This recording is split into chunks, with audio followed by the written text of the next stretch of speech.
Sir आप हाँ वो करने बोले थे। हाँ मैंने आप लोगों को करने के लिए कहा था, मैंने 2 केसेस करा दिए थे, एक केस आपको करने के लिए कहा था और तीनों केसेस के लिए एक मेथड मैंने आपको बोला था, ऐसे थोड़ा सा पढ़िएगा, ठीक है। ये बहुत ब्राइट है, एक सेकंड बेटा, लैंप, हाँ ठीक है। तो हम लोगों ने बेसिकली सिमेट्री सर्किट्स खत्म कर लिया था, है ना, सिमेट्री सर्किट खत्म कर लिया था। Now we will move on to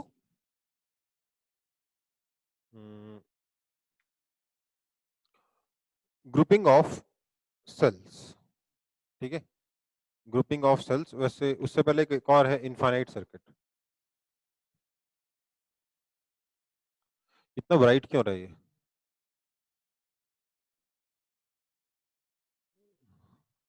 एक सेकंड, इनफाइनाइट सर्किट, स्क्रीन ठीक है? ये बहुत ज्यादा ब्राइट सी लग रही है, अजीब सी। सर थोड़ा कम कर देंगे तो अच्छा होगा, आप नहीं दिख रहे। एक ब्राइटनेस,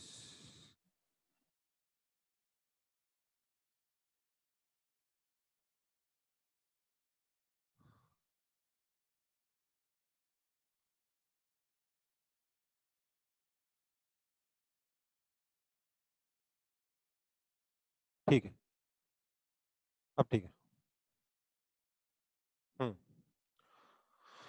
तो हम लोग देख रहे थे infinite symmetry circuit, last class में देखा था। इस क्लास में हम लोग इनफाइनाइट सर्किट शुरू करेंगे। इनफाइनाइट सर्किट में बेसिकली हम लोग ऐसे सर्किट सॉल्व करेंगे जहां पर इनफाइनाइट रेजिस्टेंसेस लगे होंगे, उनका इक्विवेलेंट रेजिस्टेंस हमें निकालना है। अब इसमें मेनली 2 टाइप के क्वेश्चंस आएंगे, एक जो सिंपल होता है और दूसरा होता है वायर मेश, ठीक है। तो वायर मेश के बारे में मैं बाद में बात करता हूं, पहले मैं सिंपल सर्किट के बारे में बात करूंगा, जिसमें एक लीनियर सर्किट जैसा आपको दिखेगा। जो मेश होगा वो 2 डायमेंशनल या फिर 3 डायमेंशनल सर्किट होगा। मैं यहाँ पे मोस्टली मतलब इनफाइनाइट जो है वो 1 डायमेंशन होगा, ऐसा सर्किट बनाऊंगा। एक एग्जांपल ले रहे हैं, ये पॉइंट ए है, एक resistance, 2 resistance, 3 resistance, 4 resistance and so on. ये वाला पॉइंट बी है, यहाँ पे कुछ नहीं है, एक रेजिस्टेंस यहाँ लगा है, एक रेजिस्टेंस यहाँ लगा है, एक रेजिस्टेंस यहाँ लगा है, एक रेजिस्टेंस यहाँ लगा है एंड सो ऑन, ठीक है। समझ में आ रही बात? सर्किट समझ में आ रहा है कि नहीं आ रहा? ये सारे resistances R R R R है, ये सारे रेजिस्टेंस लेट्स से 2R 2R 2R है, ठीक है। हमें इस सर्किट का इक्विवेलेंट रेजिस्टेंस बताना है। इस सर्किट का इक्विवेलेंट रेजिस्टेंस क्या होगा देखते हैं। उसको समझने के लिए थोड़ा सा हम लोग एक काम करते हैं, हम लोग इस सर्किट का इक्विवेलेंट रेजिस्टेंस निकालने के लिए क्या बोलेंगे, इस ये समझेंगे कि हम इनफाइनाइट एपी या इनफाइनाइट जीपी, खासतौर से इनफाइनाइट जीपी का सम कैसे निकालते थे, ठीक है। या उससे भी पहले क्लास 7th में या 8th में आप लोगों ने जब 0 point never ending but repeating decimal numbers जो थे उनको फ्रैक्शन में आप कैसे कन्वर्ट करते थे, याद है? जैसे फॉर एग्जांपल आप बचपन में 0 पॉइंट, लेट से आपको बोला जाता है convert 0.3333 bar into rational number, into rational form, तो आप क्या करते थे? याद है आपको कि भूल गए हो? सर याद है। याद है? सर वो कुछ 10x फिर सर 10x 10 से माइनस मल्टीप्लाई। एक्स हाँ, 9x हम फिर बोलते थे लेट से इसको ये x है, लेट से ये x है, then 10x is equal to 3.3333 and so on. This implies 10x is equal to 3 plus x. This implies 9x is equal to 3. This implies x is equal to 3 by 9, जो कि further simplify हो सकता है 1 by 3 में। यही करते थे कि नहीं करते थे?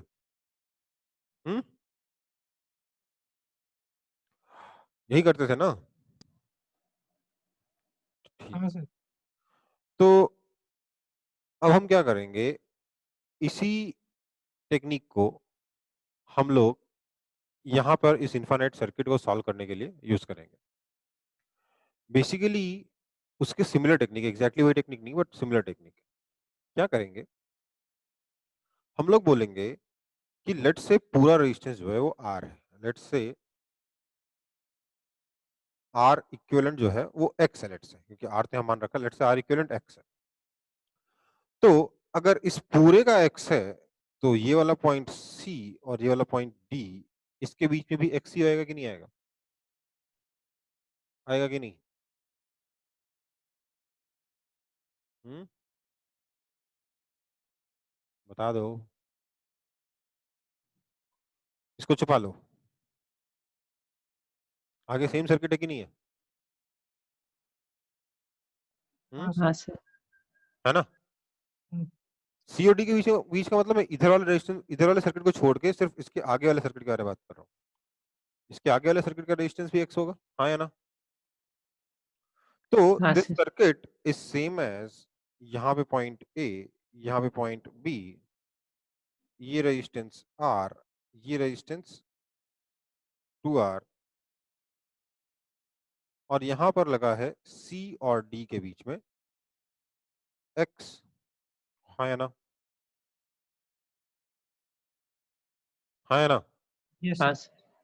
अब क्या करेंगे, बोलेंगे इसका पूरे का इक्विवेलेंट रेजिस्टेंस कितना है बेटा? एक्स ही है। तो हम बोलेंगे, ध्यान दीजिएगा, therefore X is equal to, ये दोनों पैरेलल में साथ में सीरीज में, आर प्लस इन दोनों के पैरेलल का कॉम्बिनेशन क्या हो जाएगा? अभी तक तो याद हो गया होगा ना, 2RX upon 2R plus x. इसमें तो कोई दिक्कत नहीं है ना? R1 R2 नहीं upon sir. R1 plus R2, ठीक है?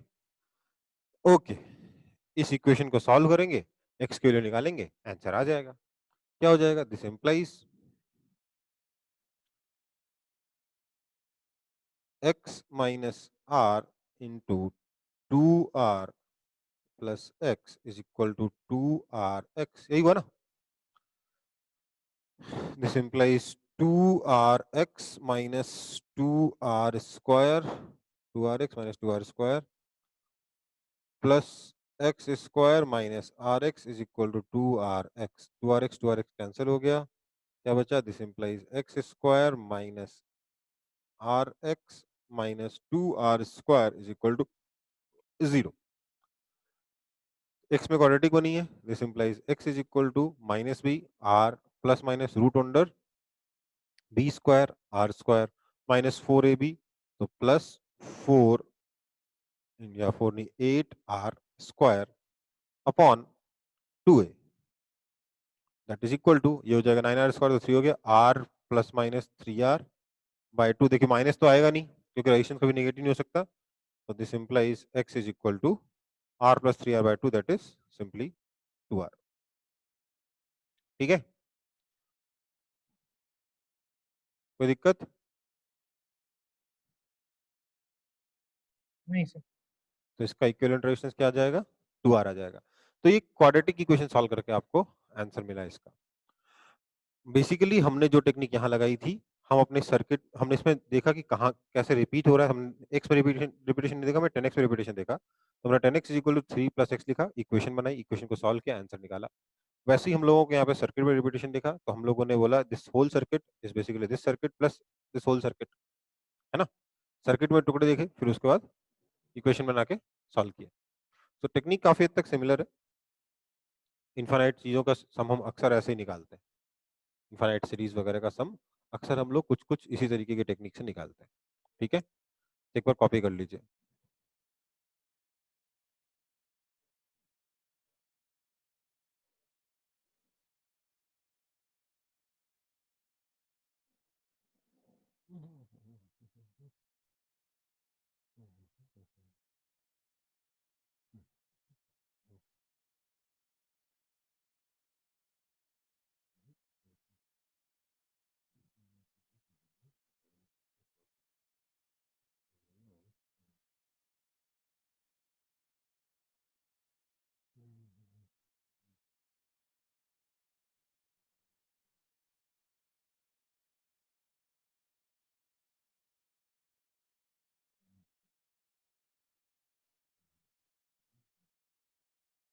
आगे बढ़े।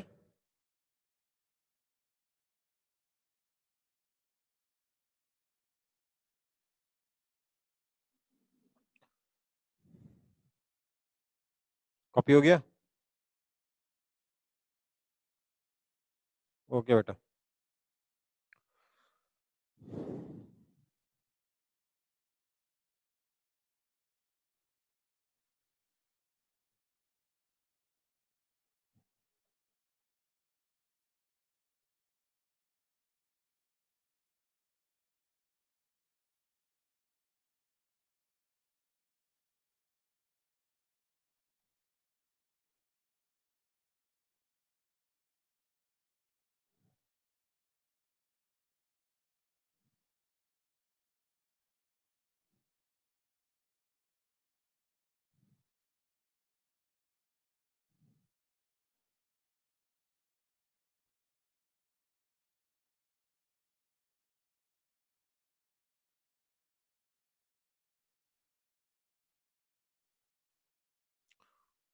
डन। ओके, तो अब आप इसका इक्विवेलेंट सर्किट इक्विवेलेंट रेजिस्टेंस निकाल के दिखाएंगे ए और बी के बीच में। ये 12 आ रहा है। क्वेश्चन सेम टू सेम है, थोड़ा सा अपना दिमाग लगाना, जरा सा ट्राई कर लो।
इसमें क्या करेंगे, देखिए सॉल्व करके मैं नहीं दिखा रहा हूं, मैं सिर्फ बता दे रहा हूं क्या करना है। इसमें आप ये पॉइंट्स ए और बी के बीच में रेजिस्टेंस निकालना है आपको। तो आप एक काम करोगे, ये वाले जो पॉइंट्स हैं सी, और इसको पॉइंट मान लोगे डी, ठीक है। फिर क्या करोगे, ये पॉइंट सी है, ये पॉइंट डी है, आप बोलोगे देखो इसके आगे का जो सर्किट है उसका रेजिस्टेंस यहां से आने वाले के डबल है, दिख रहा है। यहाँ से R 2R 4R 8R चल रहा है, 3R 6R 12R चल रहा है, इसके आगे क्या चल रहा है, 2R 4R 8R 6R 12R 24R and so on. सारे रेजिस्टेंस इधर डबल हो जाएंगे तो इक्विवेलेंट रेजिस्टेंस भी डबल हो जाएगा, ठीक है। So this circuit is same as, इधर पॉइंट ए है, इधर पॉइंट बी है, ये R है, ये 3R है, और अगर सर्किट का इक्विवेलेंट रेजिस्टेंस X है तो इस आगे वाले पार्ट का इक्विवेलेंट रेजिस्टेंस C और D के बीच में 2X है। अब आप यहां लिखोगे therefore X is equal to R plus 2X into 3R upon 2X plus 3R, और इस इक्वेशन को सॉल्व करोगे यू विल गेट X जो आपका आंसर होगा, ठीक है। इस तरीके से आप इक्विवेलेंट रेजिस्टेंस निकालते हो। कोई दिक्कत है इनफाइनाइट सर्किट में? नहीं सर।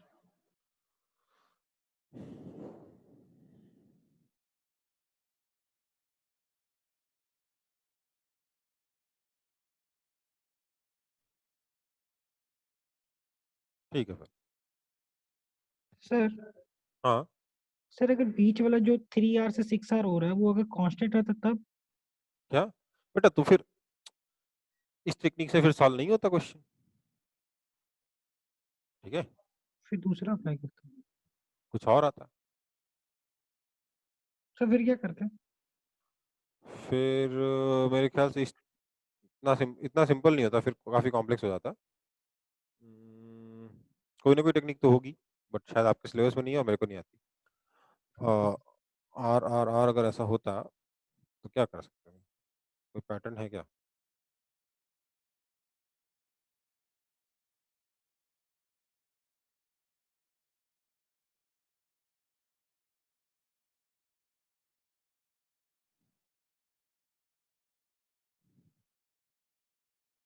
बेटा फिर कुछ अलग ही इन्वॉल्व, बहुत ही लंबी चौड़ी टेक्निक कोई हो सकती है, या फिर हो सकता है कोई शॉर्टकट भी हो उसका, बट दैट उस तरीके के क्वेश्चंस आपके सिलेबस वगैरह में नहीं है।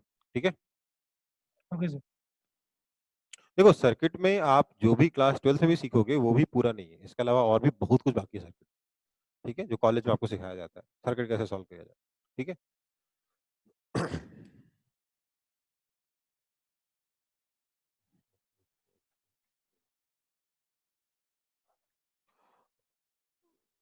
अब हम बात करते हैं इनफाइनाइट मैश की। अब देखो ये चीज जो है ना, ये बिल्कुल भी सिलेबस में नहीं है आप लोगों के, at least not for JEE Main और नीट। जेई एडवांस में कभी कभार पूछा जा सकता है, इनफैक्ट पहले कभी पूछा, पहले पूछ भी चुके हैं, फिर पूछना बंद कर दिया इन लोगों ने। इनफाइनाइट मैश में क्या होगा, आपके पास 2 डायमेंशनल या 3 डायमेंशनल फिगर होगा। फॉर एग्जाम्पल मैं यहाँ पे एक रेक्टेंगुलर मैश बना रहा हूँ या स्क्वायर मैश बना रहा हूँ। इसमें क्या है, कहा गया कि आपके पास इनफाइनाइट साइज का एक वायर मैश है, जिसमें वायर्स कुछ ऐसे लगे हुए हैं।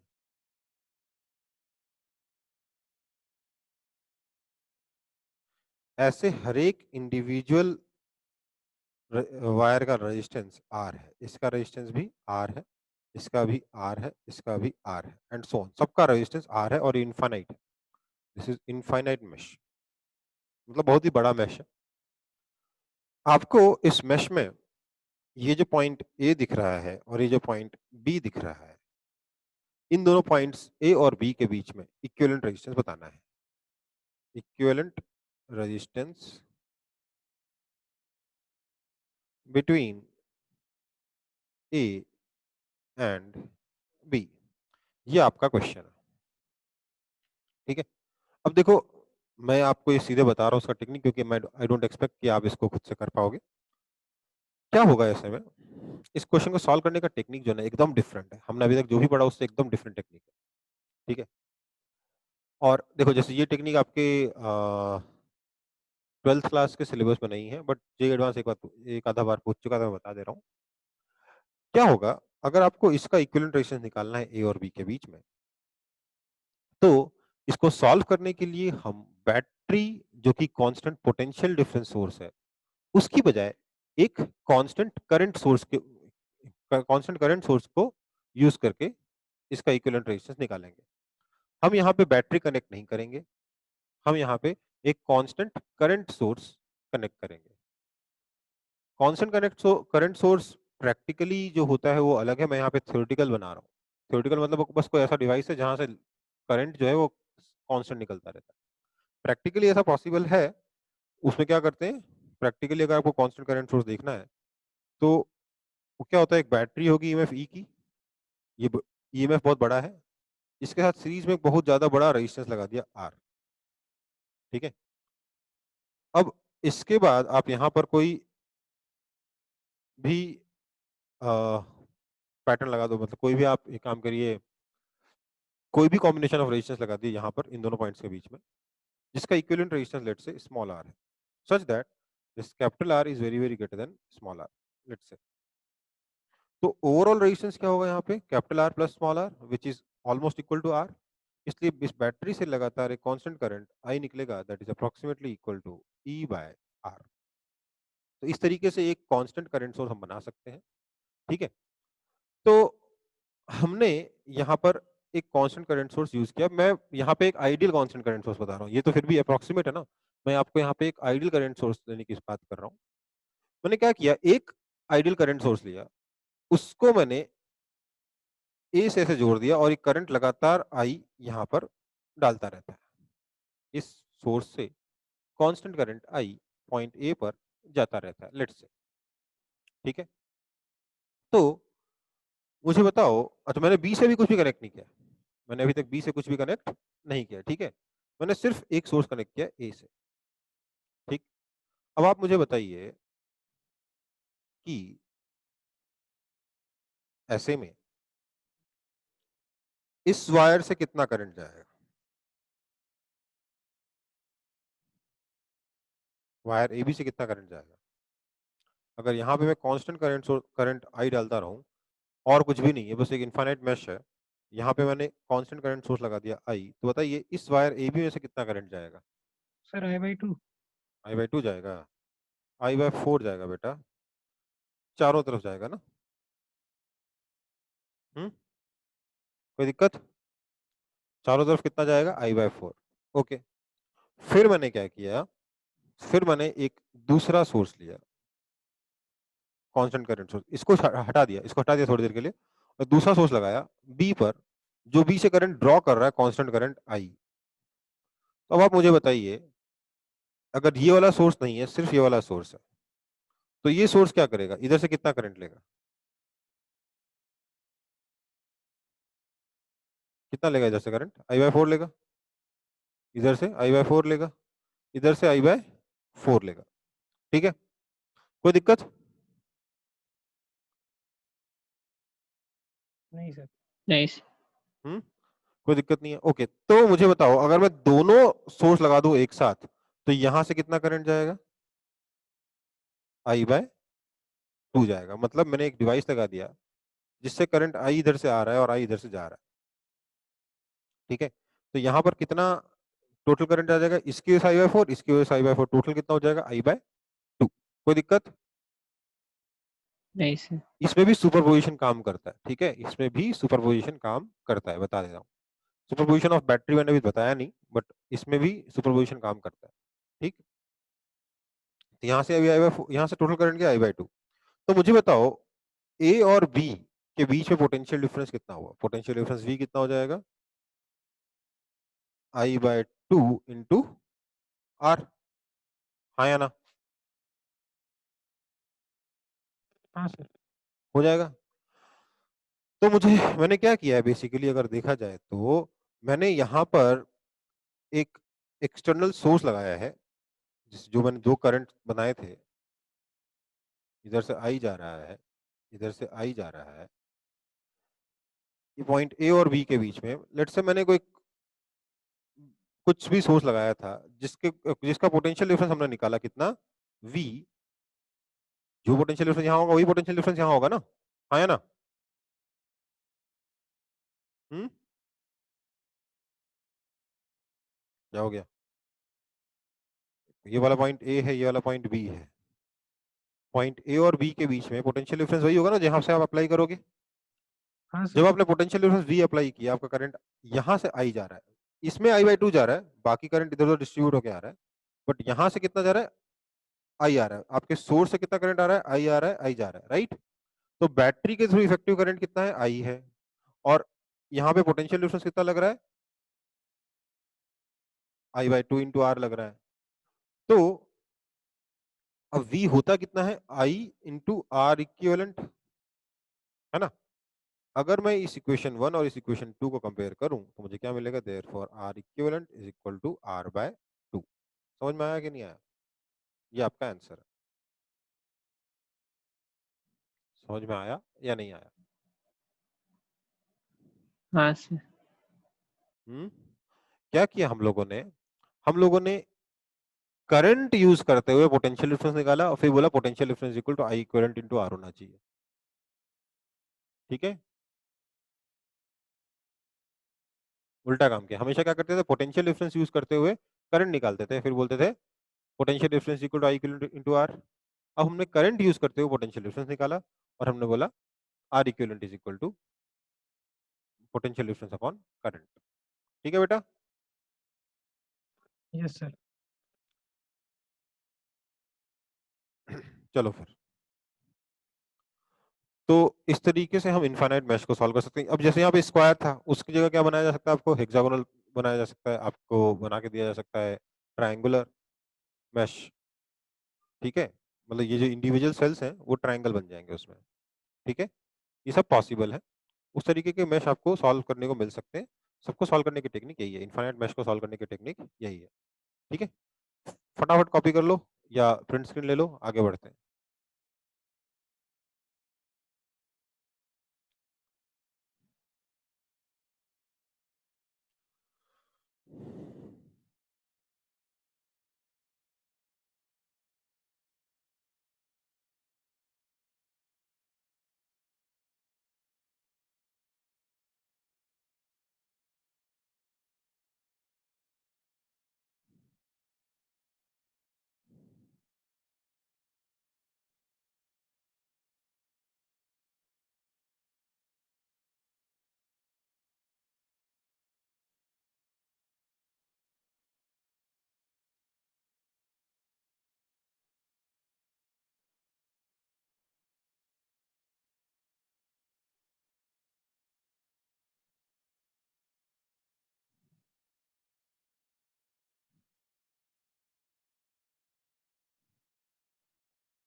कॉपी हो गया? मैं हटा रहा हूं इसको। ओके, नेक्स्ट हमारी टेक्निक है superposition of battery. Circuit solve करने की एक और टेक्निक क्या है? Superposition of battery. Come he use होती है ये, इसलिए लास्ट में ले रहा हूँ, ज्यादा यूज नहीं होती है। इसमें क्या है, कई बार हमारे पास सर्किट ऐसा होता है ना कि सब कुछ सीरीज पैरेलल में होता है, लेकिन बैटरी लगा देने की वजह से सीरीज पैरेलल में नहीं आ रहा होता। लेट्स से हमारे पास ये सर्किट है, हमें बोला गया बताओ इस 4 ओम रेजिस्टेंस में से कितना करंट जा रहा होगा, ये हमारा क्वेश्चन है। ठीक है, अब इसको सॉल्व करना हमें ऑलरेडी आता है, हम 2 लूप की इक्वेशन बनाएंगे, सॉल्व कर लेंगे, राइट? है ना? और हाँ अगर सर।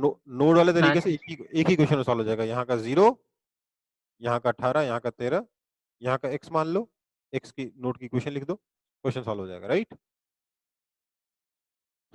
पर एक और टेक्निक है, वो टेक्निक क्या कहती है कि मैंने इस 1 ओम को और 3 ओम को क्या किया ना, बैटरी का इंटरनल रेजिस्टेंस की तरह माना। ठीक है, बैटरी का इंटरनल रेजिस्टेंस है या बैटरी का डायरेक्टली सीरीज में रेजिस्टेंस लगाओ, बात तो एक ही है ना, ये डिफरेंट है। देखिए, सर्किट सॉल्व करने के हिसाब से एक ही है। ठीक है, अब देखो, अब लेट्स से ये इंटरनल रेजिस्टेंसेस है। अगर आपको ये सुपरपोजिशन ऑफ बैटरी देखना है तो आप एक काम करोगे, this circuit is same as superposition of 2 circuits. एक बार सिर्फ ये बैटरी लगी, एक बार सिर्फ ये बैटरी लगी है। ये 1 ओम है, यहाँ ये बैटरी लगी कितने वोल्ट की, 13 वोल्ट की। यहाँ 3 ओम है, ये बैटरी मैंने हटा दी। अब आप बोलोगे सर बैटरी हटाई तो उसका इंटरनल रेजिस्टेंस भी तो हट जाएगा ना, वो नहीं हटाना है। ठीक है, सिर्फ बैटरी का ईएमएफ हटाना है, इंटरनल रेजिस्टेंस नहीं हटाना है। ठीक है बेटा, ये 4 ओम प्लस इधर 1 ओम, इधर 3 ओम, इधर 18 वोल्ट, इधर 4 ओम। आप जानते हो कि ये जो यहाँ पर ये दोनों पैरेलल में, उसका 1 ओम सीरीज में है। दिख रहा है कि नहीं दिख रहा? हाँ सर। हाँ, यहाँ पर ये दोनों पैरेलल में, उसका 3 ओम सीरीज में है। तो आप यहाँ पर भी इक्विवेलेंट रेजिस्टेंस निकाल सकते हो, यहाँ पर भी इक्विवेलेंट रेजिस्टेंस निकाल सकते हो। इसको भी आप आसानी से सॉल्व करके 4 ओम में रेजिस्टेंस करंट निकाल सकते हो I1। इसको सॉल्व करके भी आप 4 ओम में करंट निकाल सकते हो, लेट्स से I2। ठीक है, तो हमारा ये सुपरपोजिशन ऑफ बैटरी कहता है कि current I is equal to I1 plus I2 किसी भी रेजिस्टेंस में। अगर आप 3 ओम वाले में भी देखोगे, आप इसमें करंट निकाल लीजिए 3 ओम में, इसमें करंट निकाल लीजिए 3 ओम में, दोनों क्योंकि अपोजिट डायरेक्शन में आ जाएंगे, आपको सब्ट्रैक्ट करना होगा। बेसिकली इंडिविजुअल करंट्स को जोड़ दोगे तो आपको ओवरऑल करंट मिल जाएगा, डायरेक्शन के साथ जोड़ना होगा, बस इतना सा ध्यान रखना। ठीक है बेटा?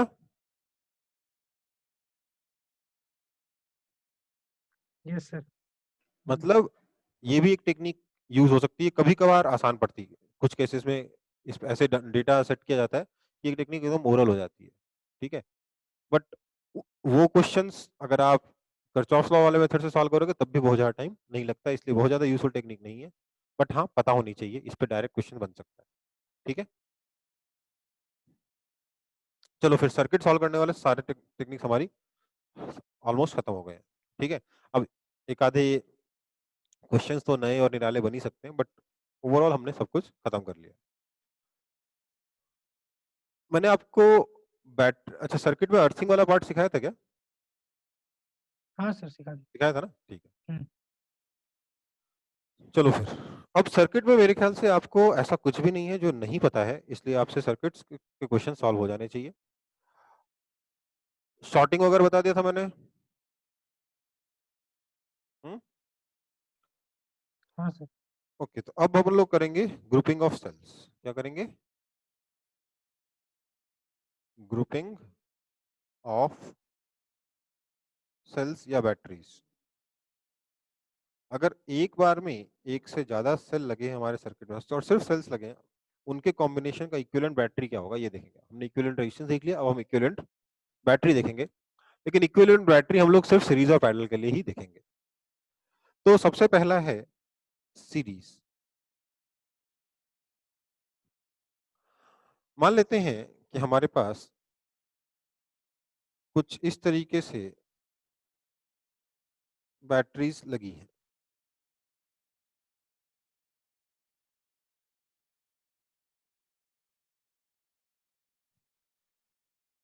E1 इसका इंटरनल रेजिस्टेंस R1, E2 इसका इंटरनल रेजिस्टेंस R2, E3 इसका इंटरनल रेजिस्टेंस R3।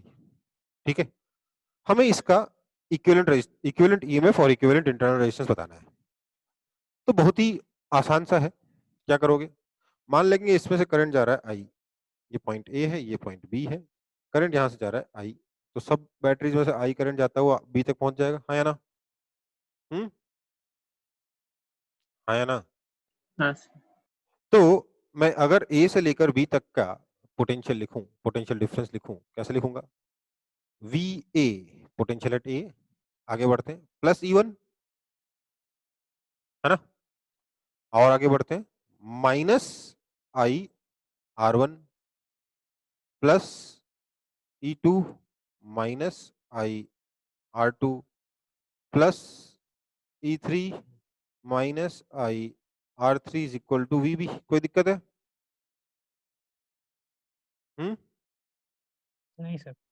नहीं sir. Simplifies VA plus E1 plus E2 plus E3 minus I R1 plus R2 plus R3 is equal to VB, है ना? कोई दिक्कत? हमें क्या चाहिए? दिस इज इक्विवेलेंट टू, हमें इन तीनों बैटरीज को हटा के एक बैटरी लगानी है। इधर ए है, ये इक्विवेलेंट ईएमएफ लेट से ई है, और इंटरनल रेजिस्टेंस इक्विवेलेंट लेट से आर है, ये पॉइंट बी है। ठीक है बेटा, तो हम यहां पे क्या क्या कह सकते हैं? V A plus E minus, अगर करंट आई जा रहा है तो I R is equal to V B, है ना? इसको मैं इक्वेशन 1 कह दे रहा हूं, इसको इक्वेशन 2 कह दे रहा हूं। कंपेयरिंग इक्वेशन 1 एंड 2 हमें क्या मिलेगा? Equivalent EMF is simply E1 plus E2 plus E3, and equivalent resistance R equivalent is simply R1 plus R2 plus R3। कोई दिक्कत है बेटा इसमें? सिंपल सा फॉर्मूला है, EMF जोड़ दोगे, इक्विवेलेंट ईएमएफ मिल जाएगा, रेजिस्टेंस जोड़ दोगे इक्विवेलेंट रेजिस्टेंस मिल जाएगा। कॉपी कर लेंगे इसको सब लोग।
ये क्वेश्चन है।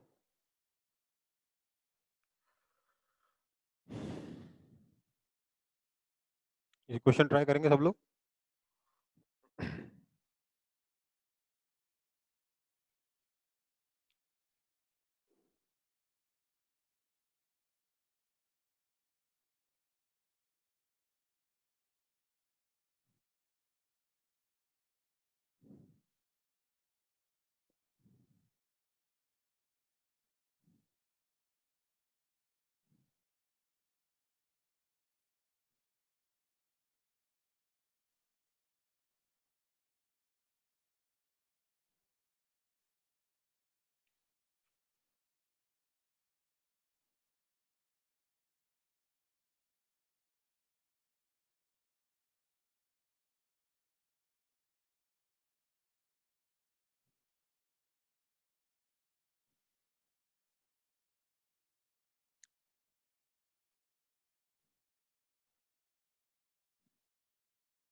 हुआ।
प्रेरणा आपका आंसर गलत है।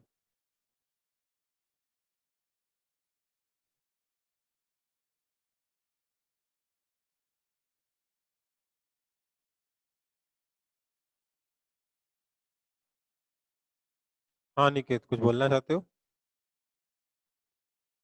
नहीं सर, वो चैट दबा रहे तो गलती से रेस हैंड। अच्छा, रोनित आपका आंसर भी गलत है।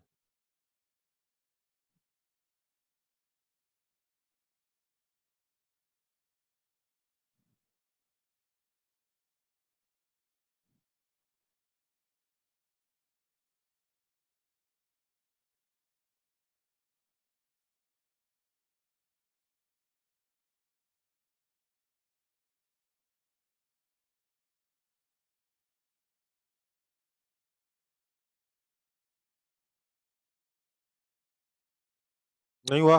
देखो क्या करेंगे, एन बैटरी सीरीज में लगी है, ठीक है, सब हम अज्यूम करेंगे सारी की सारी आइडेंटिकल है, ठीक है। तो अगर सारे आइडेंटिकल हैं, सबका इक्विवेलेंट, सबका ईएमएफ ई है, सबका internal resistance let's say R है। अगर एन सीरीज में लग जाए सारी की सारी सही पोलैरिटी में, तो ओवरऑल ईएमएफ कितना हो जाएगा, एन ई, और ओवरऑल रेजिस्टेंस कितना हो जाएगा, एन आर।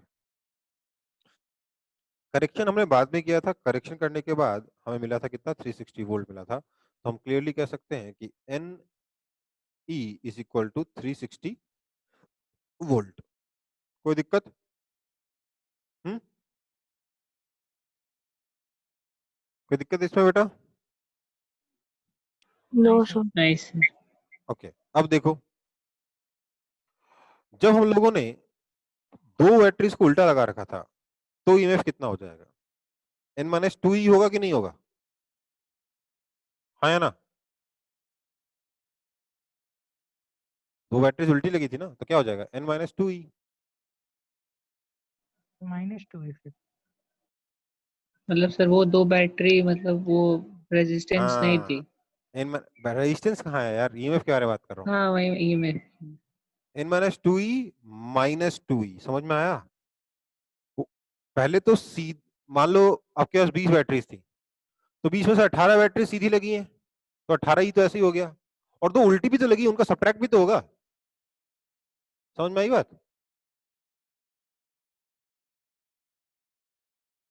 अरे कहने का हाँ मतलब, अगर सर। अगर एन सीधे लगे हैं और एम उल्टे लगे हैं, तो क्या हो जाएगा, एन माइनस एम ही होगा, राइट। लेकिन यहाँ पे एन सीधे नहीं लगे, एन माइनस टू सीधे लगे और दो उल्टे भी लगे, ठीक है, तो क्या हो जाएगा, N minus two E minus two E. This is equal to क्या है, 240 वोल्ट, ठीक है। This implies N minus four times E is equal to 240 volt. This is equation 2। मेरे को निकालना है n, तो मैंने क्या किया, इक्वेशन नंबर 2 को डिवाइड कर दिया इक्वेशन नंबर 1 से। क्या बचा, n minus four by n is equal to 240 by 360। इसको सॉल्व करोगे तो you will get n is equal to 12, ठीक है। समझ में आई बात? हम्म, हाँ नंबर ऑफ बैटरीज कितनी है, 12 है। अब इक्विवेलेंट रेजिस्टेंस बचा, तो यहां पर इक्विवेलेंट रेजिस्टेंस कितना, nr है, और जब दो को उल्टा लगाया होगा तब कितना होगा, तब भी तो एनआर ही रहेगा ना। रेजिस्टेंस थोड़ा, रेजिस्टेंस थोड़ा पोलैरिटी होती है, रेजिस्टेंस थोड़ा उल्टे और सीधे होते हैं। समझ में आई बात? ईएमएफ उसका उल्टा हो जाएगा, ईएमएफ सब्ट्रैक्ट हो जाएगा, बट रेजिस्टेंस थोड़ा सब्ट्रैक्ट और सब्ट्रैक्ट होता है कभी भी, रेजिस्टेंस दोनों साइड से एक ही जैसा होता है ना। हाँ सर। हम्म, रेजिस्टेंस दोनों साइड से एक ही जैसा होता है, तो रेजिस्टेंस अभी भी कितना रहेगा, एनआर ही रहेगा। रेजिस्टेंस में कोई फर्क नहीं पड़ेगा, दोनों केस में एनआर ही है। पहले अगर 48 ओम था तो बाद में भी 48 ओम ही रहेगा, ठीक है। तो आर इक्विवेलेंट हमेशा कितना रहेगा, 48 ओम ही रहेगा, ठीक है।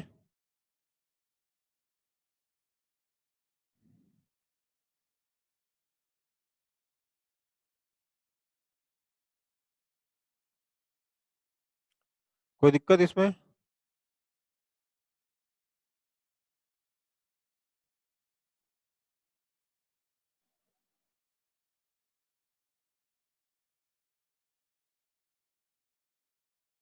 आगे बढ़ूं? हाँ सर। नेक्स्ट है पैरेलल कॉम्बिनेशन।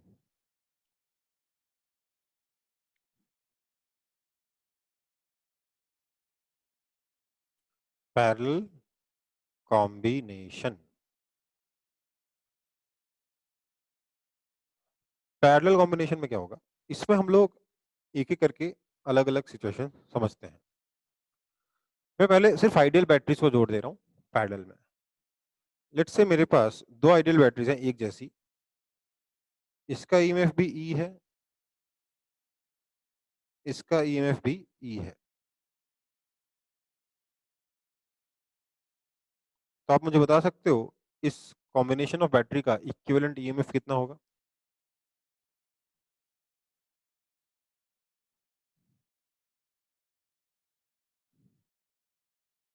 अंदाजा लगा सकते हो, तुक्का मार सकते हो, कुछ भी सोच के।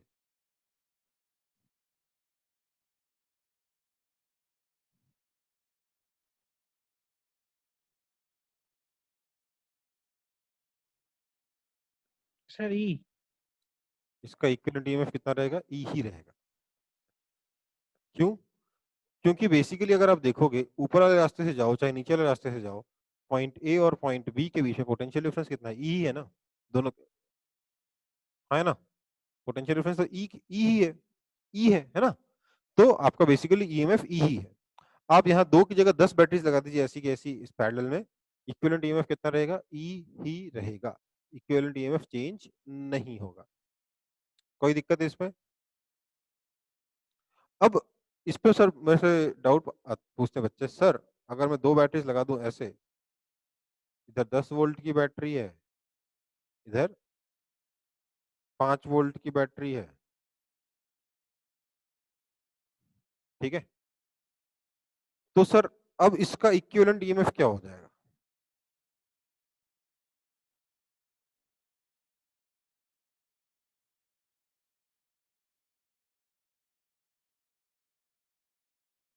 कोई आंसर देगा?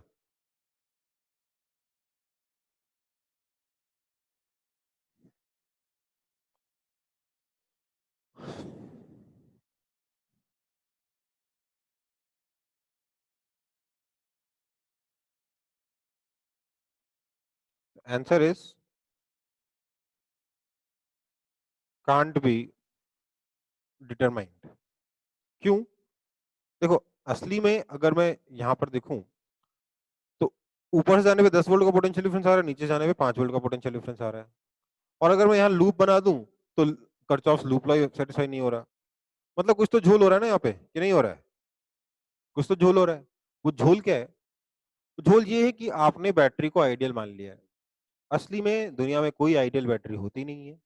असलियत में इंटरनल रेजिस्टेंस की वजह से ऑटोमेटिकली पोटेंशियल डिफरेंस एडजस्ट कर जाएंगे और हमें कुछ एक फाइनाइट आंसर मिल जाएगा। बट अगर आप आइडियल बैटरीज मानते हो तो आपने एक हाइपोथेटिकल क्वेश्चन बनाया तो उसका एक हाइपोथेटिकल आंसर आ रहा है कि वे नहीं निकाल सकते, कहानी खत्म। ठीक है,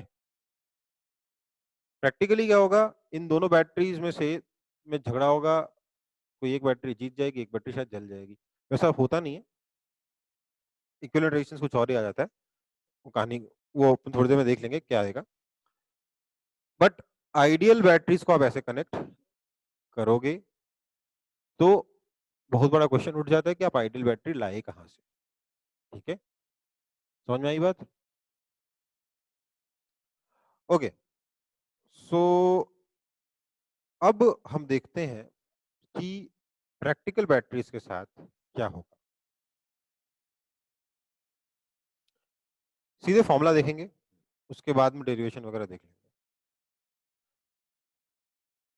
लेट्स से ये E1 है, इसका इक्विवेलेंट रेजिस्टेंस R1 है, इसके साथ में एक और बैटरी लगा दी हमने E2, इक्विवेलेंट रेजिस्टेंस R2, और एक और बैटरी लगा देते हैं E3, इक्विवेलेंट रेजिस्टेंस R3। हमें इसका इक्विवेलेंट रेजिस्टेंस निकालना है बिटवीन, सॉरी इक्विवेलेंट ईएमएफ और इक्विवेलेंट रेजिस्टेंस निकालना है between point A and B. तो सीधा सा फॉर्मूला होता है कि 1/R equivalent is simply 1 by R1 plus 1 by R2 plus 1 by R3। जो पैरेलल में था वही यहाँ पे रेजिस्टेंस का फॉर्मूला आ गया इक्विवेलेंट रेजिस्टेंस का। लेकिन अगर मैं ईएमएफ के बारे में बात करूं तो equivalent EMF is given by, ध्यान दीजिएगा फॉर्मूले पे, E1 by R1 plus E2 by R2 plus E3 by R3 upon 1 by R1 plus 1 by R2 plus 1 by R3। इसको रिप्रेजेंट करने का बेटर तरीका है एक E equivalent upon R equivalent is equal to E1 by R1 plus E2 by R2 plus E3 by R3। ये मेरे को आसान बेटर लगता है, ये तो ऐसे ही याद है। ठीक है, कोई दिक्कत है? फॉर्मूला याद हो जाएंगे? सिर्फ फॉर्मूला बताया, डेरिवेशन तो बताया नहीं, दिक्कत होनी भी नहीं चाहिए, कॉपी कर लो बस।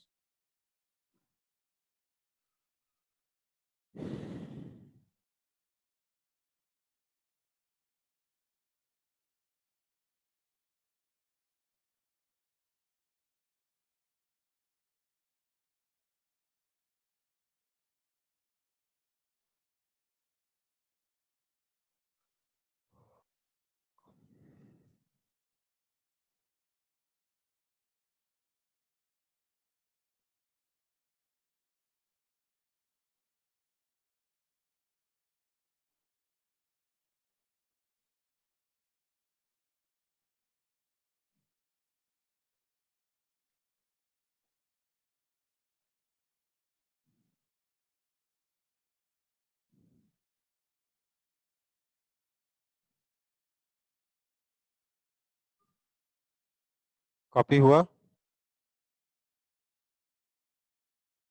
हाँ सर।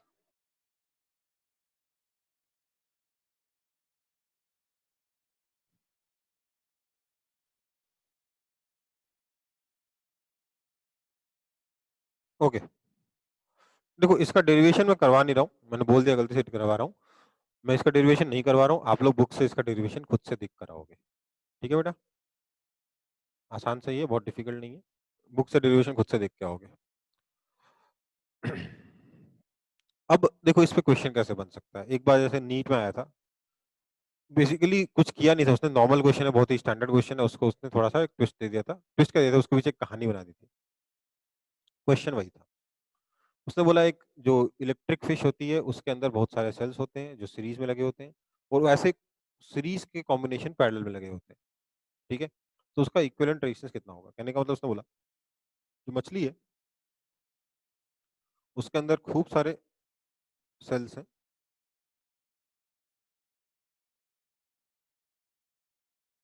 लेट से n सेल्स हैं जो एक रो में लगे हैं, और ऐसे m कॉम्बिनेशंस आपस में पैरेलल में लगे हैं।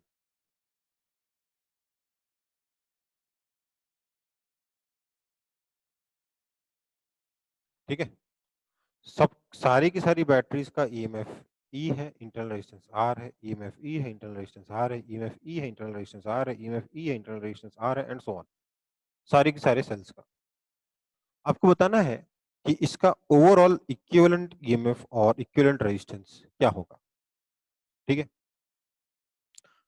तो कुछ डिफिकल्ट है ही नहीं इसमें, है क्या कुछ डिफिकल्ट? ये सारे सीरीज में है, तो ये कितना हो गया, एन ई हो गया, और रेजिस्टेंस कितना हो गया, एन आर हो गया। तो दिस इज सेम एज यहां लगा है एन ई एन आर, और ऐसे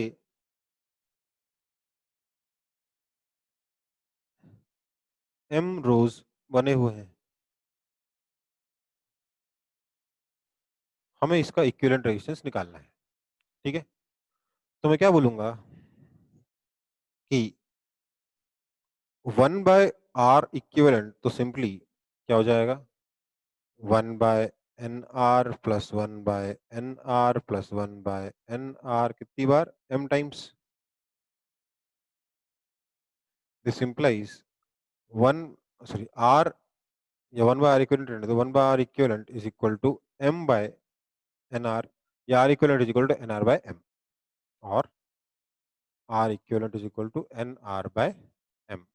ठीक है, इक्विवेलेंट ईएमएफ निकालने के लिए क्या करूंगा, मैं बोलूंगा E equivalent upon R equivalent is equal to E1 by R1 plus E2 by R2 plus E3 by R3, मतलब NE by NR plus NE by NR plus NE by NR कितनी बार, m बार, m times, है ना। So this implies E equivalent by R equivalent निकालना था, sorry E equivalent निकालना था, 1 बाय R इक्विवेलेंट तो पता ही है, 1 by R equivalent is equal to NR by M।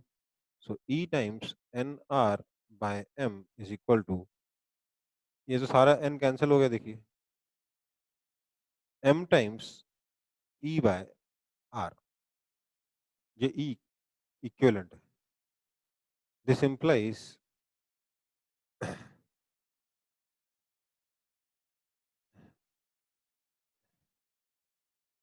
Sorry M by NR था, ये M by NR था, ठीक है ना, 1 by R equivalent M by NR था, मैं गलत लिख गया। तो क्या हो जाएगा, E equivalent is equal to, देखिए M तो कैंसिल हो गया, R भी कैंसिल हो गया, तो सिंपली NE आ गया आंसर। ठीक है, इक्विवेलेंट ईएमएफ कितना आ गया, NE। तो ये हमारा सिंपल सा कॉम्बिनेशन का आंसर आ गया। और इसमें पूछा जा सकता है, बताओ इसके बीच में कितना रेजिस्टेंस आर लगा दिया जाए सो दैट इस रेजिस्टेंस कैपिटल आर में मैक्सिमम पावर आउटपुट हो। जवाब क्या होगा, यहाँ पे जो रेजिस्टेंस लगाओगे that should be equal to equivalent sorry internal resistance of this combination, and the internal resistance of this combination is NR by M। तो यही आपका आंसर हो जाएगा। कोई दिक्कत है इसमें बेटा?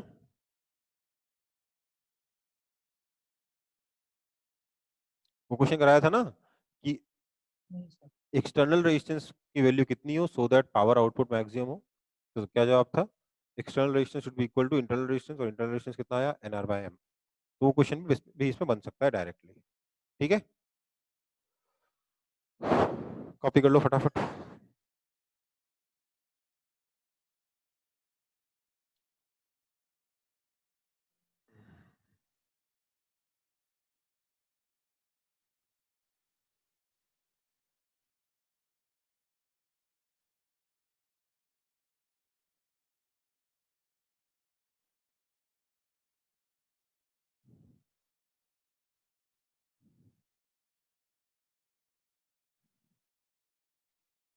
जब कॉपी हो जाए तो मैसेज कर देना।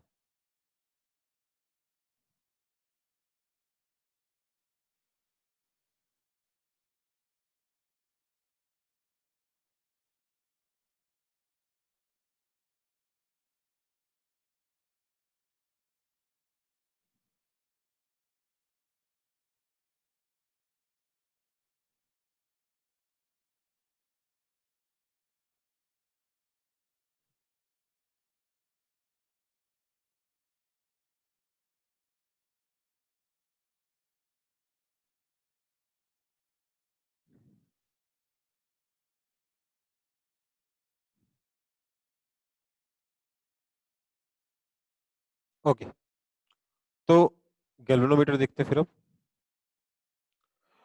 ये हमारे पास एक हमारा अगला टॉपिक है गैल्वेनोमीटर। गैल्वेनोमीटर क्या होता है, गैल्वेनोमीटर इज अ डिवाइस जिसमें से जब करंट फ्लो करता है तो उसकी सुई डिफ्लेक्शन शो करती है, and that deflection is proportional to the current.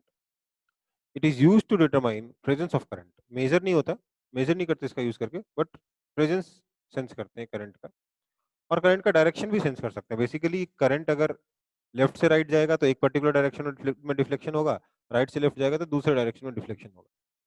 Current के डायरेक्शन से उसमें डिफ्लेक्शन आएगा इसकी सुई में। ठीक है, जैसे इसमें मान लीजिए करंट इधर गया और मान लेते हैं डिफ्लेक्शन राइट में हो गया, हो सकता है लेफ्ट में भी हो, डिपेंड करता है आपके अंदर क्या किस तरीके से कॉइल वगैरह लगे हुए हैं, उसकी किस तरीके से उसको टर्न कर रखा है हमने, उस पर डिपेंड करता है कि करंट लेफ्ट से राइट जाएगा तो ये डिफ्लेक्शन राइट में शो करेगा कि लेफ्ट में शो करेगा। ठीक है, बट अगर इसमें से करंट फ्लो करता है तो गैल्वेनोमीटर में डिफ्लेक्शन आता है and that deflection will be proportional to the current that is passing through the galvanometer. ठीक है, ये सिंपल सी बात है। अंदर क्या होता है ये आप मैग्नेटिक इफेक्ट ऑफ करंट के बाद ही समझ सकते हो, उससे पहले नहीं समझ सकते। ठीक है, इसके अंदर क्या चल रहा है ये समझने के लिए आपको मैग्नेटिक इफेक्ट ऑफ करंट पढ़ना पड़ेगा। ठीक है, वैसे गैल्वेनोमीटर दो तरीके के होते हैं, तीन तरीके के होते हैं। मैग्नेटिक इफेक्ट ऑफ करंट का यूज करते हुए दो तरीके के गैल्वेनोमीटर हम बनाते हैं। एक होता है टेंजेंट गैल्वेनोमीटर जो कोई यूज नहीं करता, दूसरा होता है मूविंग कॉइल गैल्वेनोमीटर, वो हम यूज करते हैं, उसी पे क्वेश्चन बनते हैं। और एक और होता है थर्मल गैल्वेनोमीटर, वो क्या करता है हीट जो जनरेट हो रही होती है ना करंट पास होने पर, उसको सेंस करके डिफ्लेक्शन शो करता है। ठीक है, ये रेजिस्टेंस, सॉरी, ये जो गैल्वेनोमीटर है इसके पास रेजिस्टेंस भी होता है जिसको कहते हैं आर जी, आर जी से रिप्रेजेंट करते हैं। This is equal to resistance of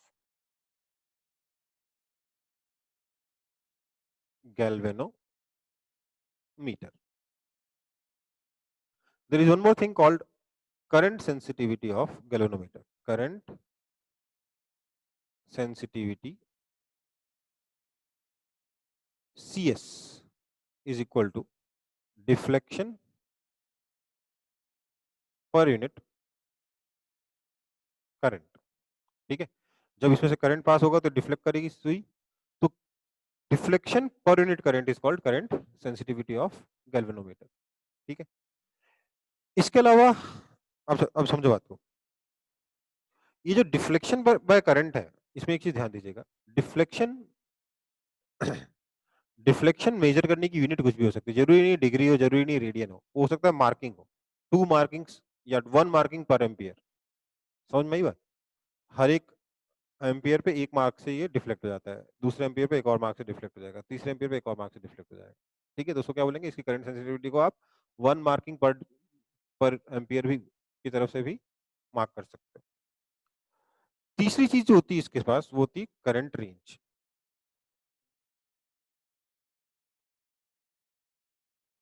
current range क्या हो जाएगा, करंट रेंज होगा जो मैक्सिमम करंट ये अपने बर्दाश्त कर सकता है। बेसिकली क्या होगा, आप इसमें करंट फ्लो कराओगे डिफ्लेक्शन आएगा, और करंट फ्लो कराओगे और डिफ्लेक्शन आएगा, और करंट फ्लो कराओगे और डिफ्लेक्शन आएगा। एक पर्टिकुलर टाइम पे ये अपना मैक्सिमम डिफ्लेक्शन तक आ जाएगा, उसके बाद करंट फ्लो कराओगे तो कोई डिफ्लेक्शन नहीं बढ़ेगा, वो अपना करंट रेंज हो गया। इनफैक्ट गैल्वेनोमीटर बहुत ज्यादा सेंसिटिव डिवाइस होता है, अगर इसमें से एक लिमिट से ज्यादा करंट फ्लो कर जाए तो गैल्वेनोमीटर खराब भी हो सकता है, उसको भी करंट रेंज कह सकते हैं कि अपने रेंज तक तो पूरा डिफ्लेक्शन शो कर रहा है, उसके बाद गैल्वेनोमीटर खराब हो जा रहा है, जल जा रहा है, कुछ हो जा रहा है उसके साथ। तो करंट रेंज होता है maximum current allowed. Maximum current जो आपके गैल्वेनोमीटर में से फ्लो कर सकता है उसे हम करंट रेंज कह सकते हैं इसकी, उससे ज्यादा करंट हम इसमें फ्लो नहीं करा सकते।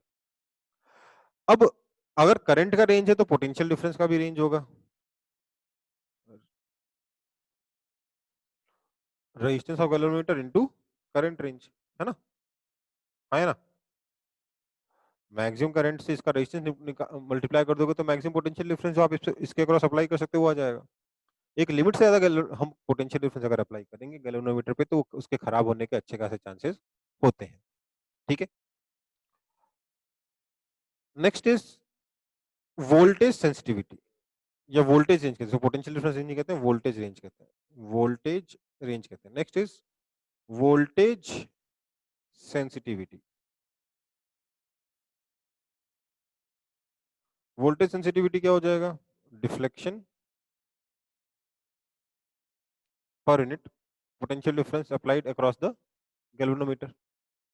ठीक है, नाउ V होता कितना है, this is equal to deflection by V is IR, so I into R। Deflection by current is called current sensitivity, तो ये हो जाएगा current sensitivity upon resistance. So voltage sensitivity is equal to current sensitivity upon resistance. अगर आपको दोनों में से कोई रेजिस्टेंस कौन किसका, गैल्वेनोमीटर का, तो इसलिए अगर आपको दोनों में से कुछ भी एक दे रखा हो, वोल्टेज सेंसिटिविटी या करंट सेंसिटिविटी, आप दूसरा क्वांटिटी निकाल सकते हैं। ठीक है बेटा, एक बार इसको कॉपी कर लेंगे सब लोग।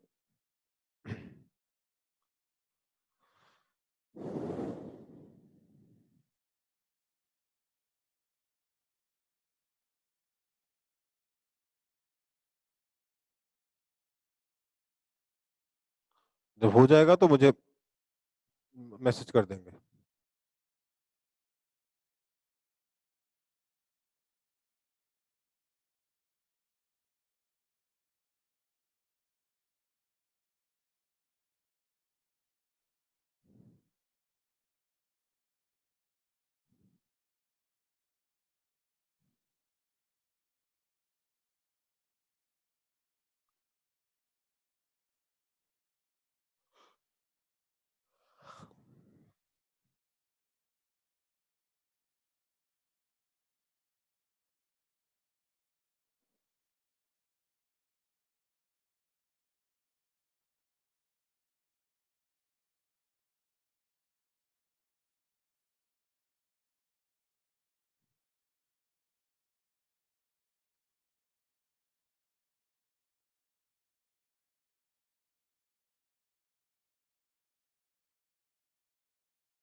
ओके, हो गया, तो आगे बढ़ते हैं फिर। अब मैंने आपको कहा कि गैल्वेनोमीटर में जो डिफ्लेक्शन है that is proportional to current flowing through the galvanometer. तो सर इसको हम अमीटर की तरह क्यों नहीं यूज कर लेते? इस अमीटर अलग क्यों होगा? यही अमीटर है हमारा, करंट फ्लो करता है तो बोलता है, जब इसमें से करंट फ्लो करता है तो हमें डिफ्लेक्शन शो करता है, और जो डिफ्लेक्शन है वो करंट के डायरेक्टली प्रोपोर्शनल भी है। तो सर इससे करंट तो मेजर कर ही सकते हैं, हाँ या ना? हम इसको डायरेक्टली अमीटर की तरह क्यों नहीं यूज कर सकते? हमें अमीटर अलग से क्यों बनाना पड़ा?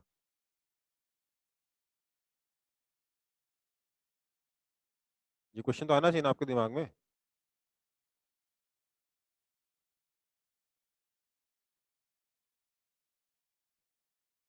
इसको भी सोच, जवाब सोच लो, जवाब सोचो, क्या हो सकता है, क्या कारण हो सकता है?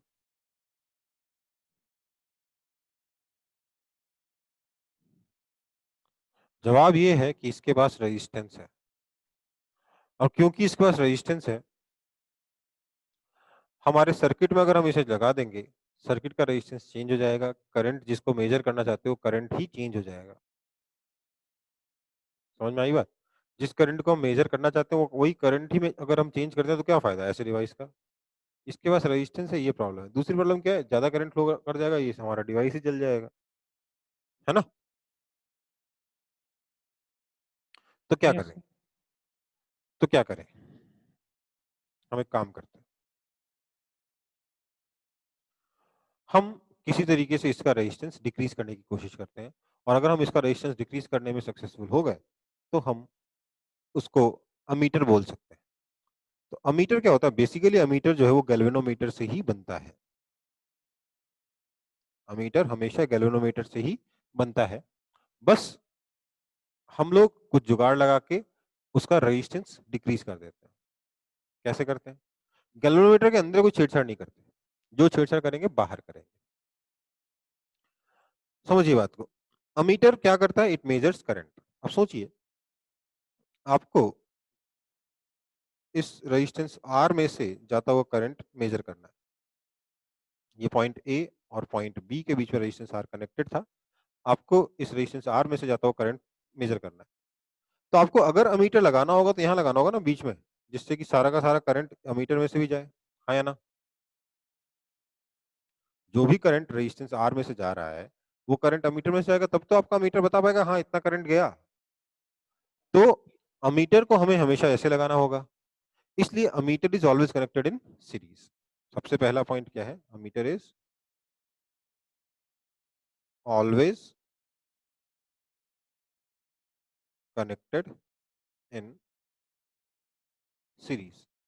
अमीटर को हमेशा हम सीरीज में ही कनेक्ट करेंगे, और क्योंकि हम सीरीज में कनेक्ट करेंगे, इस अमीटर का रेजिस्टेंस इस रेजिस्टेंस में ऐड हो जाएगा, इस वजह से ओवरऑल रेजिस्टेंस इंक्रीज होने की वजह से करंट डिक्रीज हो सकता है।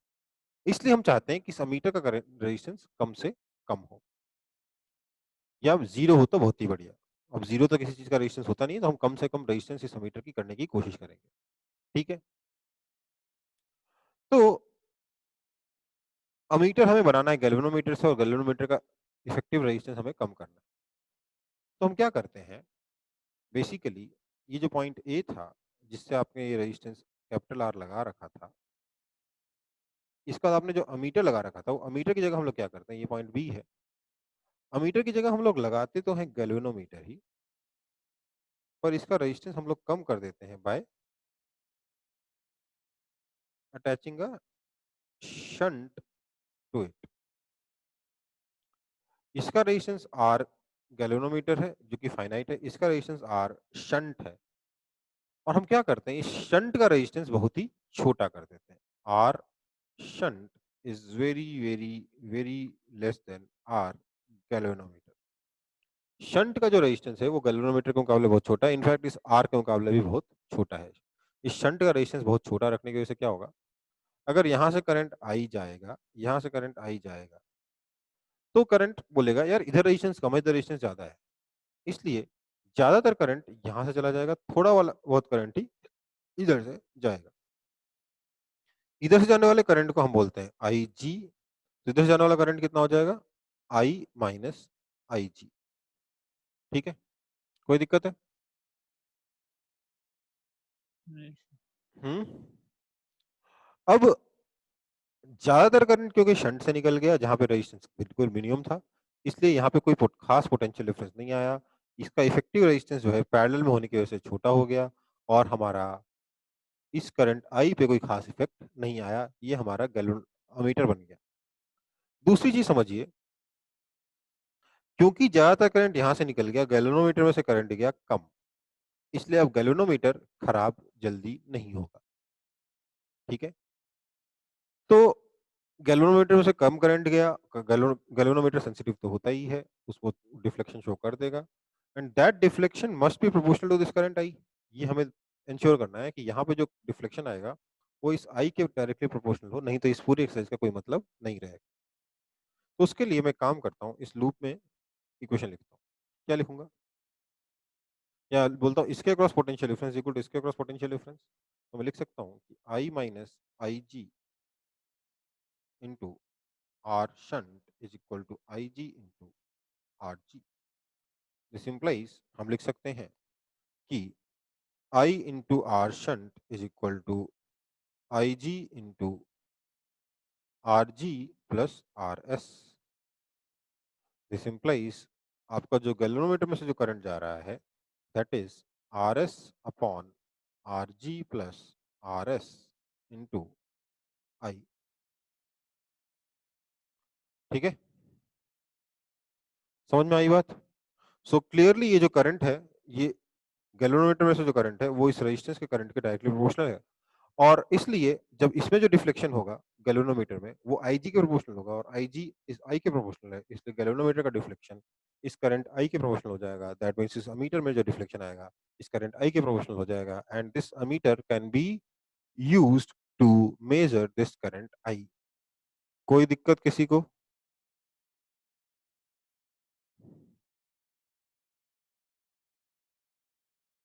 नहीं सर।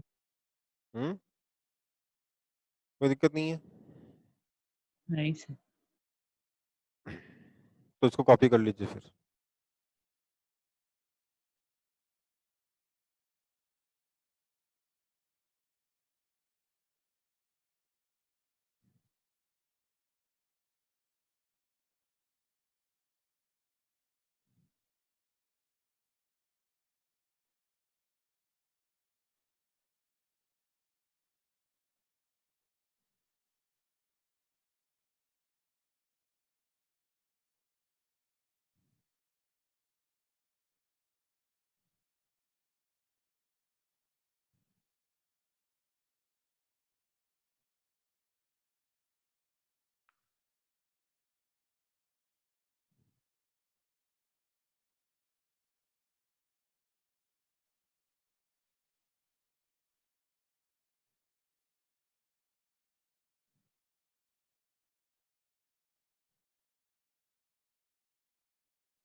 जो कॉपी हो जाए तो मैसेज कर दो।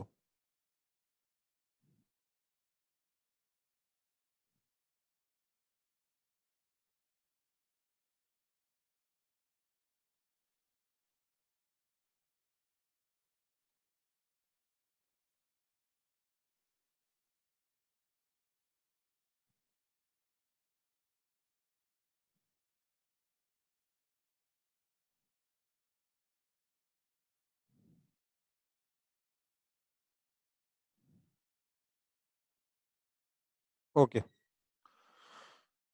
यहाँ दूसरा पॉइंट क्या लिखना चाहिए हमें कि द शंट इज कनेक्टेड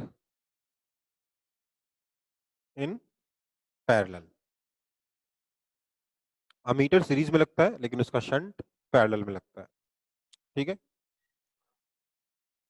दूसरी चीज मेरे पास ये इक्वेशन बनी। अब आप अक्सर देखोगे बुक में यही फॉर्मूला दे रखा है।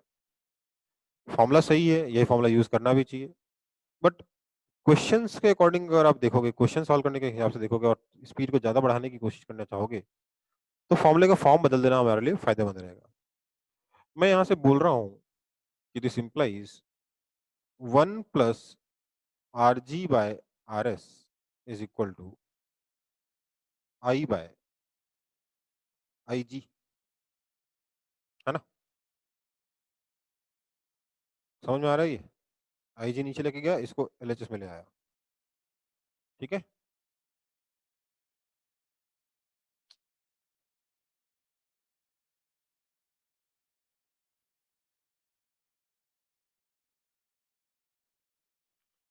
अब देखो मैं इसको इस फॉर्म में क्यों लेके आया, क्योंकि आपसे क्वेश्चन कैसे बनते हैं इस पे, इससे बनते हैं कि देखो हमारे पास एक गैल्वेनोमीटर है जिसकी रेंज है 5 मिली एम्पियर की, हमें इसे कन्वर्ट करना है अमीटर में जिसकी रेंज हो जाएगी 5 एम्पियर तक की। लेट्स से ऐसा क्वेश्चन है, हमसे बोला गया हमारे पास एक वोल्ट गैल्वेनोमीटर है जिसका रेंज है 5 मिली एम्पियर, मतलब 5 मिली एम्पियर तक का करंट वो बर्दाश्त कर सकता है, लेकिन हम इसको कन्वर्ट सर करना चाहते स्क्रीन हैं। फ्रीज है। स्क्रीन फ्रीज नहीं है बेटा, स्क्रीन से एकदम सही है। सर आप कुछ लिख रहे हैं? नहीं लिख रहा हूँ, ठीक है, मैं कह रहा हूँ लेट्स से क्या कर रहा था यार, हाँ, लेट्स से आपसे कोई क्वेश्चन में पूछता है कि एक गैल्वेनोमीटर है जिसका डिफ्लेक्शन जिसका रेंज 5 मिली एम्पियर का है, हम उस गैल्वेनोमीटर को यूज करके अमीटर बनाना चाहते हैं और अमीटर ऐसा बनाना चाहते हैं जिसका रेंज 5 एम्पियर का हो जाए। ठीक है, समझ में आई बात? समझ में आया कि नहीं आया? हाँ सर। तो इसका मतलब वो क्या करना चाहता है कि जब 5 एम्पियर का करंट इस अमीटर में से जाए, ये आई 5 एम्पियर हो जाए, तो गैल्वेनोमीटर खराब नहीं होना चाहिए, गैल्वेनोमीटर में से उसको ज्यादा से ज्यादा 5 मिली एम्पियर का करंट जाना चाहिए। ठीक है, तो मुझे बताओ इसमें उस शंट कितने रेजिस्टेंस का लगाना पड़ेगा अगर गैल्वेनोमीटर का रेजिस्टेंस इतना गिवन है तो। इस तरीके के क्वेश्चंस बनते हैं। ठीक है, तो बेसिकली आपको क्या दे रखा होगा, आपको आई गिवन है, आई जी गिवन है ना? 5 मिली एम्पियर से 5 एम्पियर तक का आपको रेंज बनाना है। तो आई बाय आई जी आपको पता रहेगा, इसको हम बोल देते हैं लेट से एन। कितने टाइम्स रेंज बढ़ाना है उसको मैंने नंबर बोल दिया एन। तो ऐसे में मैं बोल सकता हूं कि R ji by R S is equal to N minus one. This imply shunt का जो रेजिस्टेंस हो जाएगा that is R G upon N minus one. ध्यान दीजिए, जो शंट है उसका रेजिस्टेंस कम है, आपके अमीटर में जो शंट लगाया जाएगा उसका रेजिस्टेंस क्या होगा, कम होगा, है ना? अमीटर में जो शंट लगाया जाएगा उसका रेजिस्टेंस कम होगा, तो ऑब्वियसली गैल्वेनोमीटर के मुकाबले काफी कम रेजिस्टेंस करना होगा, इसलिए आप उसको डिवाइड करोगे n माइनस वन से, आपको शंट का रेजिस्टेंस मिल जाएगा। पिछले वाले क्वेश्चन में मान लीजिए मैंने जो आरजी था वो आपका लेट से 5 ओम था और मैंने आपको बोला था 5 मिली एम्पियर से 5 एम्पियर तक बनाना है, मतलब कितने टाइम्स रेंज बढ़ाना था, 1000 टाइम्स बढ़ाना था। तो आर एस कितना हो जाएगा, 5 ohm upon 1000 minus one that is equal to 5 ohm upon 999। ये क्वेश्चन एकदम तुरंत हो जाएगा। अदरवाइज भी आप इस फॉर्मूले में वो डाल सकते हो, आई जी की वैल्यू कितनी है 5 मिली एम्पियर, आई की वैल्यू कितनी है 5 एम्पियर, आर जी आपको गिवन है, आर एस आपको निकालना है, निकल जाएगा यहाँ से भी, बट ये क्या इस तरीके से ओरल हो जाता है क्वेश्चन। ठीक है, कोई दिक्कत?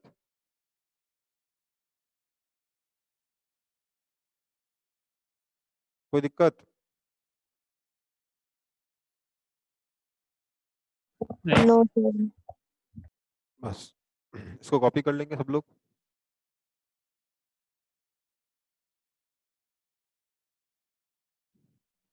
सर हम्म, सर ये गैल्वेनोमीटर यूज करके हम एमीटर बनाए हैं।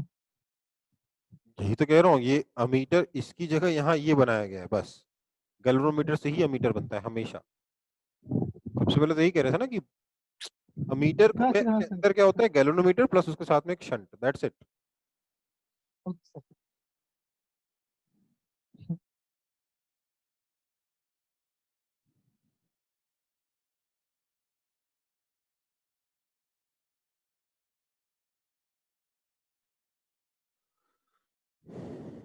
इसको कॉपी मत करना, ये एग्जांपल जो मैंने ओरल बोला था उसका सॉल्यूशन है, इसको कॉपी मत करना।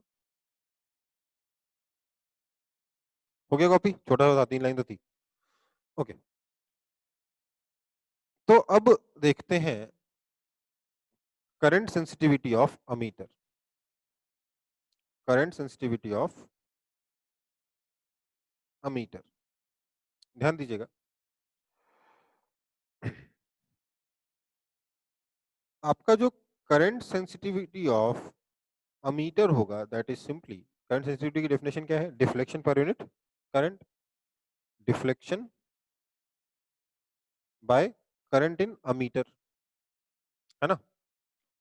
नाउ करंट इन अमीटर और करंट इन गैल्वेनोमीटर के बीच में हमारे पास एक रिलेशन था। क्या था? रिलेशन था, हम लोग यहां से ये लिख सकते थे ना, आई बाय आई जी निकाला था 1 plus R ji by R S. इसी को हम लोगों ने एन कहा था। तो करंट सेंसिटिविटी ऑफ अमीटर जो है वो डिफ्लेक्शन बाय आई है, that is equal to deflection by current in galvanometer into I g by I. ठीक है, हमने आई बाय आई जी देख रखा है, I by I g is equal to आया था अपना 1 plus R ji by R s. देखो ये याद नहीं रखना है, ये डिराइव हो जाएगा तुरंत। ठीक है, आप n माइनस वन से भी कर सकते हो, उसमें भी तुरंत आ जाएगा। बेसिकली आई बाय आई जी को अपना अपन n माइनस वन रखे थे, और n minus one is equal to क्या आया था, R ji by R S आया था। ठीक है, हमने आई बाय आई जी को क्या बोला था, n माइनस वन कहा था, है ना। और n कितना था, सॉरी, आई बाय आई जी को हमने सर n इसको कहा था, एन और बोला था। n कितना था, sorry, R ji by R S कितना था, n माइनस वन था। तो यहाँ से भी आप तुरंत निकल जाओगे, निकल जाएगा यहाँ तक, है ना। तो आई जी बाय आई हो गया उल्टा। तो आप इसको यहाँ बिठाकर आराम से करंट सेंसिटिविटी ऑफ गैल्वेनोमीटर से करंट सेंसिटिविटी ऑफ अमीटर निकाल सकते हो। ठीक है बेटा।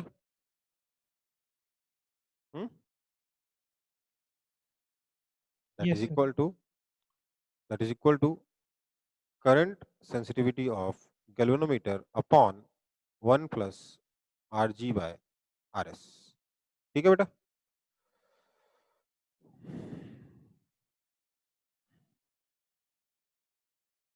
एक आइडियल अमीटर का रेजिस्टेंस कितना होगा, 0 होगा। क्यों?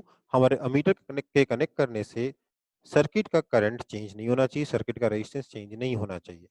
ठीक है, इसलिए आइडियल अमीटर का रेजिस्टेंस 0 होगा, कम से कम होगा।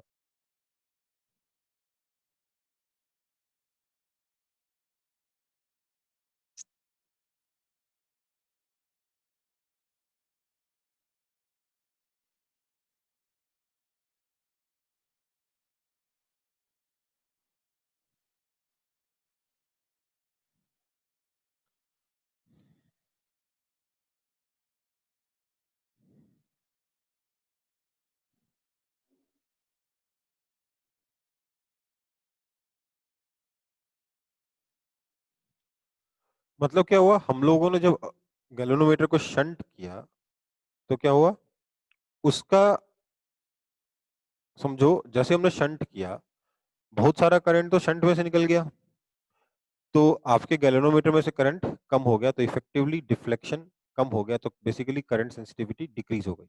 अब देख रहे हो ना, current sensitive upon 1 plus R ji by R S है, ये जो भी नंबर आएगा उतने फैक्टर से करंट सेंसिटिविटी डिक्रीज हो जाएगी। अमीटर की करंट सेंसिटिविटी कम होगी गैल्वेनोमीटर से। ठीक है, शंट करने से करंट सेंसिटिविटी कम हो जाती है। ठीक है, ओके, तो आपका अमीटर हो गया। नेक्स्ट है वोल्ट मीटर। तो वोल्ट मीटर मैं नेक्स्ट क्लास में कराऊंगा, उस क्लास में ताकि थोड़ा बहुत आपके अमीटर का वो भी हो जाए, रिवीजन भी हो जाए। और दूसरी बात ये भी हो जाएगी कि आपका जो क्या नाम है अमीटर है और वोल्ट मीटर है, उस दोनों पे कंबाइंड कुछ क्वेश्चंस बनते हैं, वो भी हम लोग सॉल्व कर लेंगे। ठीक है, इसके बाद हमारे पास इस चैप्टर में एक पोटेंशियोमीटर बचता है और एक मीटर ब्रिज बचता है, बस उतना ही है। पोटेंशियोमीटर पे काफी क्वेश्चंस आते हैं, मीटर ब्रिज पे भी ठीक ठाक क्वेश्चन आते हैं, इसलिए दोनों ही सॉल्व करने जरूरी है हमारे लिए। पहले हम लोग मीटर ब्रिज पढ़ेंगे, फिर पोटेंशियोमीटर पढ़ेंगे। मीटर ब्रिज बेसिकली आपके स्कूल में एक्सपेरिमेंट भी है। अब मुझे नहीं पता आप लोगों के स्कूल के एक्सपेरिमेंट्स का क्या हाल है, कैसे होते हैं आप लोगों के स्कूल के एक्सपेरिमेंट, क्या वो वीडियो दिखाते हैं, क्या करते हैं? हाँ सर, जूम पे हो गया वो मीटर ब्रिज का। हो गया? अच्छा, वो करके दिखा रहे थे, देखो ये करते हैं, ये करते हैं, ये करते हैं, ऐसा करते हैं, हम्म, मतलब डेमो होता है बेसिकली, यही ना? हाँ सर हाँ ऐसे ही। सर। ठीक है, ठीक है, मेरे ख्याल से डेमो आपके प्रैक्टिकल से ज्यादा अच्छा होता होगा। ठीक है, जो भी है, नहीं सर, प्रैक्टिकल बेटर था। प्रैक्टिकल बेटर था, चलो ठीक है। हाँ हाँ सर, सर, अच्छा कैमरा है। हिलते रहता है, कुछ आधा चीज दिखता नहीं। अच्छा, ओके, ठीक है बेटा, कोई नहीं। हमारा ये वाला चैप्टर में ज्यादा कुछ बचा नहीं है।